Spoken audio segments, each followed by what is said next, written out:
Hi, Phil. Hello, Mike. Are you ready for the hardest part of the speaking exam?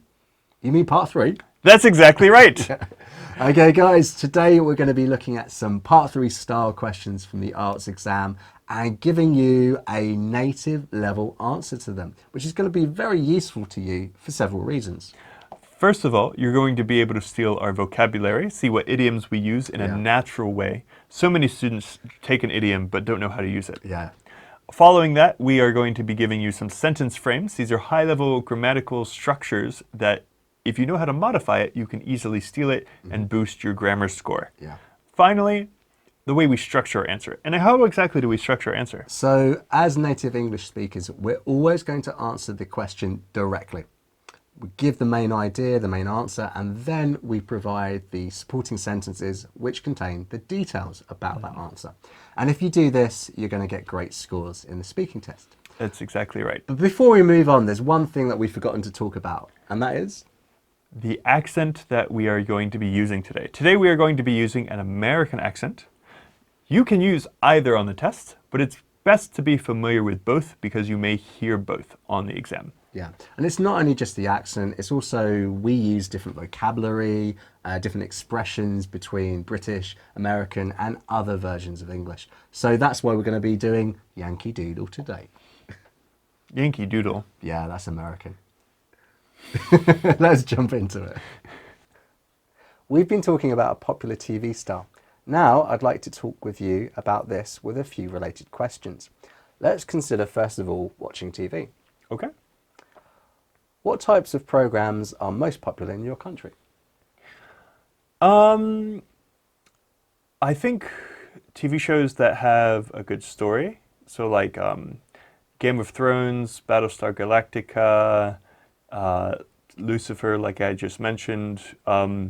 These are from a wide range of different genres. Same with Lost and 24. They come from action, they come from comedy. There's all these types of things, but the reason why they're also popular is because they have a good story. So I can't really say one genre is vastly more popular than the other. Just that if it has a good story, it's much more likely to become popular. Where do most people watch TV shows now? You know, it's changed a lot in the past couple years. 20 years ago, everyone who watched excessive amounts of TV had cable, and that's how they watched TV. And before cable, there was broadcasts. But now, we call it cord cutting when you unsubscribe from your cable network. And the reason why people are doing that is because more and more people are using streaming services. The big ones right now are Netflix, Hulu, and Amazon Prime. There are a few others, but they're not nearly as popular. And most people are watching on these streaming services.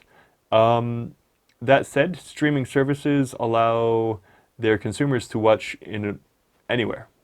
Of course you can watch it on your TV, but you can also watch it on your computer or your tablet or your phone. I think more and more people are starting to watch on their phone because they can watch it wherever they want. So you mentioned streaming services. Do you think that their existence is beneficial, or does it cause more problems to the user? I think it's definitely beneficial to the user. First of all, right now they're competitive with each other, which means, the problem with cable is that most of them are monopolies. They're local monopolies. And that results in really bad service because if the consumer doesn't like the cable company, they're shit out of luck. If they don't like the cable company, there's nothing that they can really do. And because of these streaming services, because there's so many competing with each other, they have to offer more and more benefits to the consumer to attract them. And so because of that, they're definitely good. That said, it is changing as the industry is becoming more mature.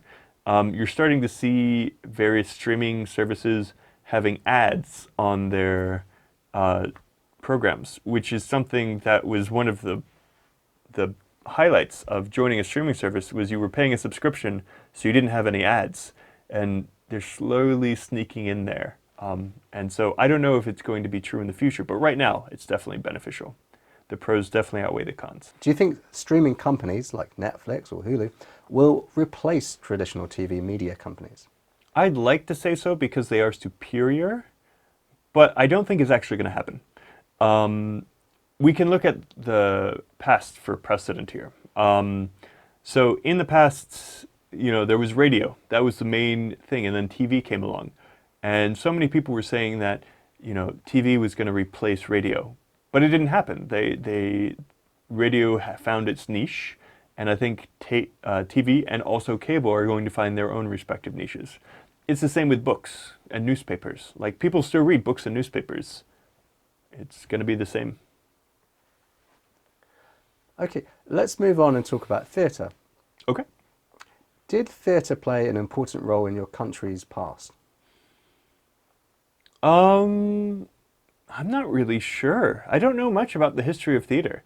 Like, I know that we have Broadway as one of the biggest and best of the global stages for theater, but I don't know if it was ever, important. I don't know if it ever shaped history because of a good show.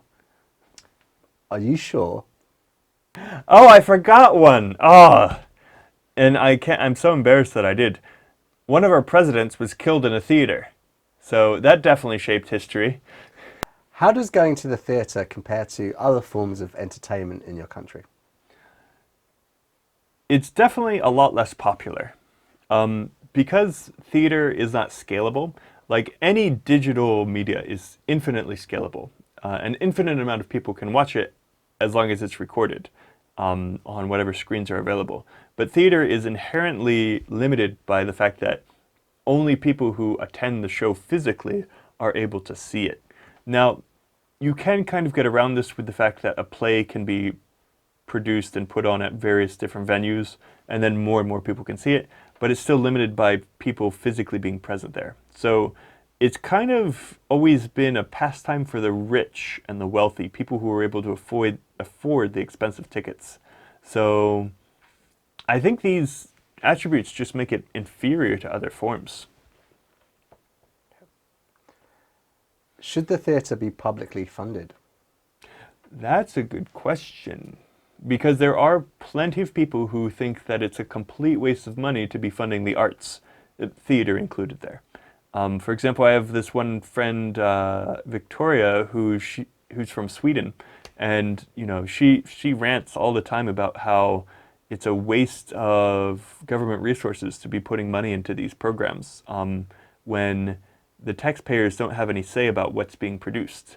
And I kind of agree with that, especially with regards to theater. Like, I don't take advantage of going to the theater. I don't go there, so why do I have to pay for it?